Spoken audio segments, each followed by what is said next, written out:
Do you believe, Cappy, that they've found something, the Rockets? No. You just think that LeBron was gassed and he won't be as gassed with 2 days off? I think that when you have a 3-0 lead and you are coming off of a very emotional and improbable win in Game 3 on Friday night, and George, you mentioned it earlier when we were talking to Ian Eagle, that in I don't remember the exact number, but it was like 1 and 1,100. No, 1,756. 1,007. So nobody's ever really made a comeback like this before. When you're down by 6. This is the second time it's happened, yes. Right. So you're down by 6 with 30 seconds to go. I want to say ESPN's win probability meter was at 97% in favor of Houston. So Houston was going to win that game. In 97 out of 100 simulations, Houston was going to win that game. The Lakers make this crazy emotional comeback and then tie it and take it to overtime. And as you pointed out, they still actually had a chance to win it in regulation. So they're gassed because not only is there the emotion of this crazy comeback, but there's the extra period. So they're totally wiped out. They don't have a lot of time to recover, even though JJ in the postgame told everybody in the locker room, do what you got to do, man. Eat what you got to eat. Do as much sleeping as you got to do. Just come back because we're going to win Game 4. But it's human nature to maybe take your foot off the gas a little bit when you know you've got a 3-0 lead. And on the other side, do you have any pride at all? Or are you going to just lay down and die? And, oh, by the way, the biggest star on the team is not available to play. And I'm not so sure that they all get along with each other to have any kind of good team chemistry. So having Durant out of the game, in my opinion, made the Rockets even more dangerous last night.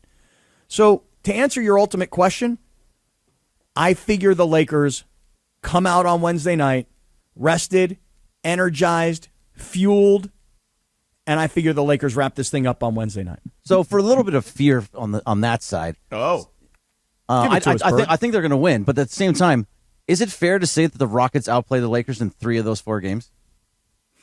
They definitely outplayed them in game 3. 1. They just they blew the bed. But go back to Game 1. They won basically in every statistical category. They had all the offensive rebounds. They had all the turnovers. They had all everything was going their way. They just didn't hit threes. They just didn't hit threes, and they lost. In Game 3, they were up by 6 at the end, and then they just destroyed the Lakers on Sunday. So is it fair to say that 3 of those 4 games they should have won?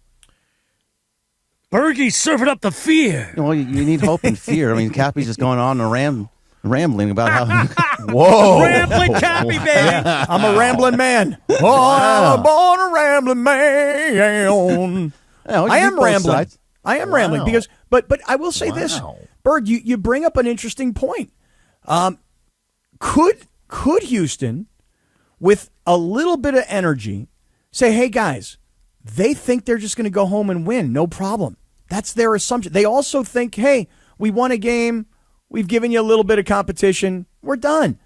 If you're Houston and you think the way you're presenting it, Berg, then you should be coming in here on Wednesday night thinking not only can we win, we will win, then we'll go home and we'll win that game.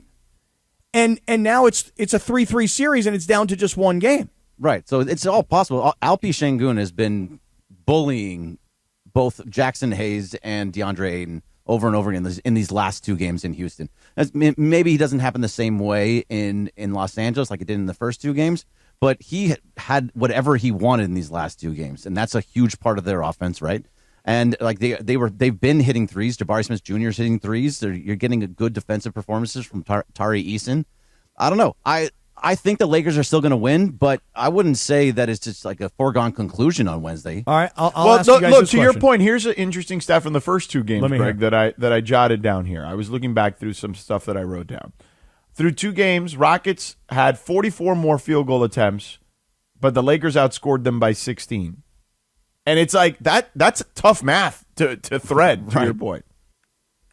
Right. So like their offense is moving and creating shots. They're just not hitting. And now if they all of a sudden start hitting, they had 12 3-pointers last night, obviously in a blowout win. But at the same time, if they start hitting their shots, if Shepard starts getting going, it could be a much different game here on Wednesday. Well, let me ask you guys this question. If Kevin Durant plays, Do you think that the Rockets have a better chance to beat the Lakers in Game 5? Or if he does not play, do you think the Rockets have a better chance to win Game 5? I would say always going to be better with Kevin Durant. Yeah, I would say better. I mean, he's still Kevin Durant. Okay, I'll go the opposite side, of course. I'm not a Durant fan. You're the same guy who said that the Lakers were going to be better without LeBron, so I don't know about this. Well, they were better without LeBron until LeBron came back, and then LeBron decided to fit in with what the Lakers were doing, and look what's happened here. Okay. But I'll just say this. I think the Rockets play a better brand of team basketball without Kevin Durant, based on the 4 games that I've watched so far, and he's only played in one of them. So I think a guy like Reed Shepherd, who went 4 for 7 last night from three-point range, feels a looseness that he can go ahead and shoot, and he doesn't have to worry that Kevin Durant's going to, start screaming at him because he didn't knock down a shot. So I would say this. If I'm the Lakers, I want Durant to play in Game 5 because I think that the Rockets play a better brand of team basketball without him.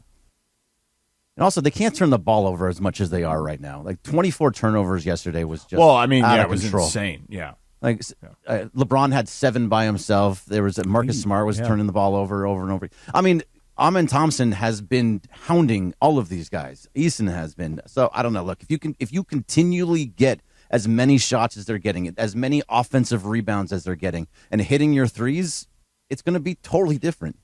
Okay, let me ask everybody this question. Over the last 2 games, there's been talk that Austin Reaves was going to come back and play. Now, George, you and I on Friday had this entire conversation. You're up 2-0. I would not play him in Game 3. They did not. I would not have played him last night in Game 4. They did not.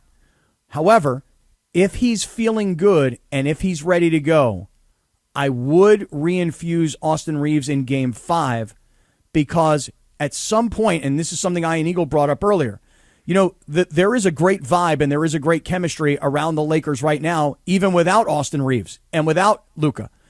But at some point, if they're going to do anything beyond this round, and that's an if, and if those guys are healthy enough to come back, and I don't know that Luka will be, but I think Austin is on the verge, at some point you got to reinfuse these guys, or at least Austin.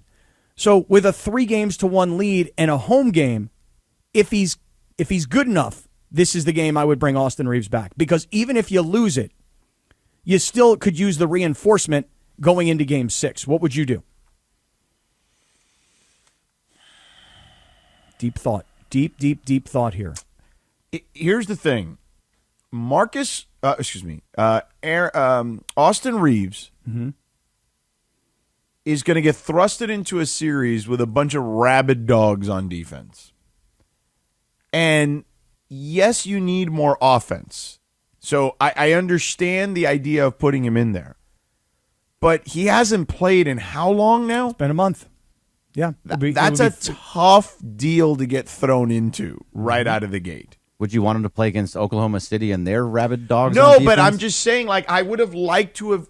See, in a perfect world, I'd like to have him active, then let him get in a blowout situation. I would have liked to have activated him, and then yesterday when you're down 25 or whatever, just throw him in there for a few minutes. Just to get him some run.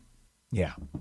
No, I understand that. And that, to me, and I understand that you don't know if those scenarios are going to play out. I totally understand that. But to me, if you're asking me what the perfect solution would be, Greg, it would be that. It would be give him a chance to get in a blowout situation, get 10, 15 minutes out there or whatever, and that way he's at least easing his way into the series. So I would activate him. And then, depending on what happens, I would then put him in the game. But I would activate him and not necessarily play him unless that was the circumstance. So not start him, bring him off the bench, maybe like in the Bronny minutes?